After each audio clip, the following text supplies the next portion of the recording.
in the morning. Lord, you hear my voice. In the morning, I lay my requests before you and wait expectantly. Welcome to Blessed Morning. துயரத்தில் கூப்பிட்டேன், உதவிக்காய் கதறினேன், அழுகுரல் கேட்டீரையா. குனிந்து தூக்கினீர், பெரியவனாக்கினீர், உமது காருண்யத்தால். குனிந்து தூக்கினீர், பெரியவனாக்கினீர், உமது காருண்யத்தால். குனிந்து தூக்கினீரே, பெரியவனாக்கினீரே,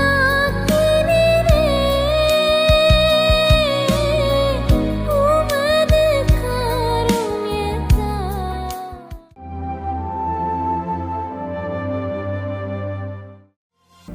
അനുഗ്രഹിക്കപ്പെട്ട ഒരു പ്രഭാതം കൂടെ നമ്മുടെ ജീവിതത്തിൽ അനുവദിച്ചു തന്ന വലിയവനായ ദൈവത്തെ നമുക്ക് ഒരുമിച്ച് ചേർന്ന് നന്ദി പറയാം. എത്ര പേർ പറയും, ഞാൻ നിന്നതല്ല, എൻ്റെ ദൈവം എന്നെ നിർത്തിയതാണ്. ഒന്നുകൂടെ പറഞ്ഞു കഴിഞ്ഞാൽ 2026 ജൂൺ മാസം 28 വരെയും എന്നെയും എൻ്റെ കുടുംബത്തെയും കണ്ണിലെ കൃഷ്ണമണി പോലെ സൂക്ഷിക്കുകയും വിടുവിക്കുകയും ചെയ്ത വലിയവനായ ദൈവത്തിന് നന്ദി പറഞ്ഞുകൊണ്ട് ഈ പ്രഭാത ചിന്തയിലേക്ക് നമുക്ക് ഒരുമിച്ച് അടുത്തു വരാം.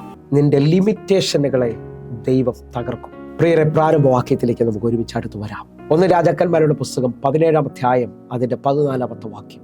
യഹോവ ഭൂമിയിൽ മഴ പെയ്യ്ക്കുന്ന നാൾ വരെയും കലത്തിലെ മാവ് തീർന്നു പോകുകയില്ല, ഭരണിയിലെ എണ്ണ കുറഞ്ഞു പോകുകയുമില്ല എന്ന് ഇസ്രായേലിന്റെ ദൈവമായ യഹോവ അരുൾ ചെയ്യുന്നു എന്ന് പറഞ്ഞു. പ്രിയരെ, പ്രഭാതത്തിൽ ദൈവം നമ്മോട് ഇടപെടുന്നത് നിന്റെ ലിമിറ്റേഷനുകളെ അല്ലെങ്കിൽ പരിധികളെ ദൈവം തകർക്കും എന്നുള്ളതാണ്.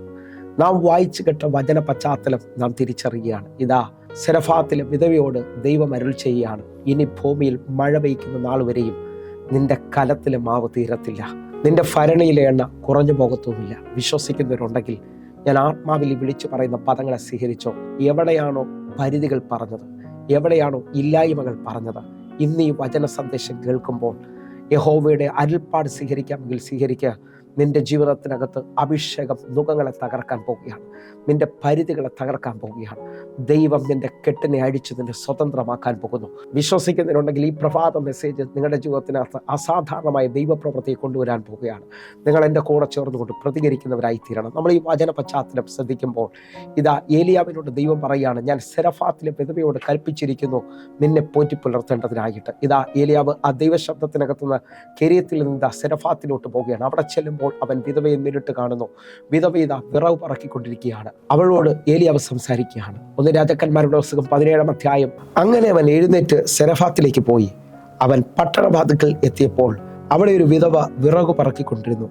അവൻ അവളെ വിളിച്ചു, എനിക്ക് കുടിക്കുവാൻ ഒരു പാത്രത്തിൽ കുറേ വെള്ളം കൊണ്ടുവരണമേ എന്ന് പറഞ്ഞു. 11-ാമത്തെ വാക്യം.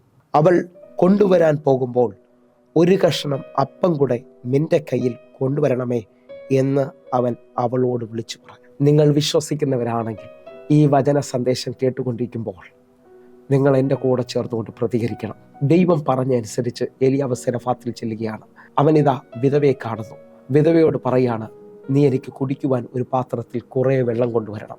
ആ കൊണ്ടുവരാൻ ഇതാ അവൾ പോകുമ്പോൾ, നിങ്ങൾ ഈ വചന പശ്ചാത്തലം തിരിച്ചറിയുമ്പോൾ നമ്മളെല്ലാവരും ദൈവത്തിൽ നിന്ന് ദൂത് കേൾക്കുന്നവരാണ്. ദൂത് കേൾക്കുന്നതെല്ലാം നമ്മൾ ഉദ്ദേശിക്കുന്നത് പോലെ നിവൃത്തിയാകണമെന്നില്ല, പക്ഷേ ദൂത് നിവൃത്തിയാകും. ഞാൻ ആത്മാവിൽ വിളിച്ചു പറയാം, ദൈവം പറയുന്നത് നിവൃത്തിയായേ പറ്റത്തുള്ളൂ. അതേ നിലയിൽ തന്നെ നിന്നുകൊണ്ട് ഞാൻ വിളിച്ചു പറയുകയാണ്, ഇതാ ഏലിയാവ് അവിടെ ചെല്ലുന്നു. ദൈവത്തിൻ്റെ അരുൾപ്പാട് പ്രകാരമാണ് ഏലിയാവ് ചെല്ലുന്നത്. ഏലിയാവ് വിധവയെ കാണുന്നു. വിധവയ്ക്ക് മാറ്റമൊന്നും ഉണ്ടാകുന്നില്ല. വിധവയോട് ഏലിയാവ് അങ്ങോട്ട് പറയുകയാണ്, വെള്ളം കൊണ്ടുവരണം. അവൾ വെള്ളമെടുക്കാൻ പോകുമ്പോൾ ഏലിയാവ് പറഞ്ഞു, എനിക്ക് ഒരു കഷ്ണം അപ്പം കൂടെ കൊണ്ടുവരണം. എന്തിനെന്ന് ചോദിച്ചാൽ ഏലിയാവ് വിശന്നാണ് അവിടെ വരുന്നത്.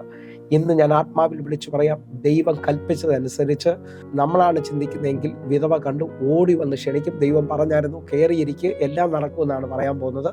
പക്ഷേ ഏലിയാവ് അവിടെ ചെല്ലുമ്പോൾ സാഹചര്യം എല്ലാം വിരോധമാണ്. പക്ഷേ ഏലിയാവിന് ഒരു കാര്യം ഉറപ്പാണ്, ദൈവമാണ് അരുൾ ചെയ്തത്, ദൈവമാണ് ദൂത് കൈമാറിയത്, അതും നടന്നേ പറ്റത്തുള്ളൂ. ഹല്ലേലൂയ. അവൻ അവളോട് പറഞ്ഞു, എനിക്കൊരു കഷ്ണം അപ്പം കൂടെ കൊണ്ടുവരണം, വെള്ളം മാത്രം പോരാ, ഒരു കഷ്ണം അപ്പം കൂടെ കൊണ്ടുവരണം. ഉടനെ നിങ്ങൾ ശ്രദ്ധിച്ചേ, ദൂതിന്റെ തലം തിരിയുന്നത് നമുക്ക് കാണാൻ പറ്റും. ഇതാ 12-ാമത്തെ വാക്യം. ഇതാണ് നമ്മുടെ ഇന്നത്തെ ചിന്ത. 12-ാമത്തെ വാക്യത്തിലേക്ക് നമ്മൾ വരികയാണ്. അതിന് അവൾ, നിന്റെ ദൈവമായ യഹോവയാണേ, കലത്തിലെ ഒരു പിടി മാവും തുരുത്തിലെ അല്പം എണ്ണയും മാത്രമല്ലാതെ എനിക്ക് ഒരപ്പവുമില്ല. ഞാനിതാ 2 പിറക് പിറക്കുന്നു, ഇത് കൊണ്ടുചെന്ന് എനിക്കും മകനും വേണ്ടി ഒരുക്കിയത് ഞങ്ങൾ തിന്നിട്ട് മരിക്കുവാൻ ഇരിക്കുകയായിരിക്കുന്നു എന്ന് പറഞ്ഞു. ഈ വാക്യം വായിക്കുമ്പോൾ ഇന്നത്തെ പ്രഭാത ചിന്ത എല്ലാവർക്കും മനസ്സിലാകുകയാണ്. അവൾ അവളുടെ ലിമിറ്റേഷൻ പറയുകയാണ്, അവൾ അവളുടെ പരിധി പറയുകയാണ്. ഞാൻ ഈ 2 വിറക് പറക്കുന്നത്, ഞാൻ ഇത് കൊണ്ട് ചെന്നിട്ട് എൻ്റെ വീട്ടിലുള്ള ആ ഒരു പിടി മാവും ആ ഭരണിയിലെ അല്പവും എണ്ണയും എടുത്ത് ഞങ്ങൾക്കുള്ളത് ഒരുക്കിക്കൊണ്ട് ഞങ്ങൾ കഴിച്ചു മരിക്കാൻ പോവുകയാണ്. നിങ്ങൾ ശ്രദ്ധിച്ചു നോക്കിയേ, ആ വീടിൻ്റെ അന്തരീക്ഷം, ആ വീടിലെ അവസ്ഥ, ഒരു പിടി മാവ്, അല്പം എണ്ണ, 2 വിറക്. അവളിതാ ലിമിറ്റേഷൻ പറയുകയാണ്, എനിക്ക് ഇത്രയേ പോകാൻ പറ്റുന്നു, ഇങ്ങനെ ജോലി ചെയ്യാൻ പറ്റുന്നുള്ളൂ, ഇങ്ങനെ മുമ്പോട്ട് പോകാൻ പറ്റുന്നുള്ളൂ. എൻ്റെ ജീവിതം കടഭാരമാണ്, എൻ്റെ ജീവിതത്തിനകത്തൊരു മുന്നേറ്റമില്ല, എനിക്കൊരു വ്യത്യാസമില്ല. ഇങ്ങനെ ഈ പ്രഭാതത്തിൽ പറയുന്നവരുണ്ടോ? ഞാൻ നിങ്ങളോട് വിളിച്ചു പറയാണ്, അഭിഷേകം നുകത്തെ തകർക്കുന്നതാണ്.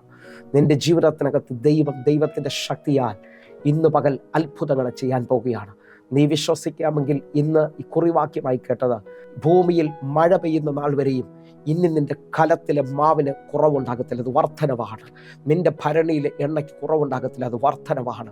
ലിമിറ്റേഷനുകൾ, ശത്രു കെട്ടിയ അതിരുകൾ ഈ പ്രഭാതത്തിൽ ദൈവം തകർത്ത് കളയാൻ പോവുകയാണ്.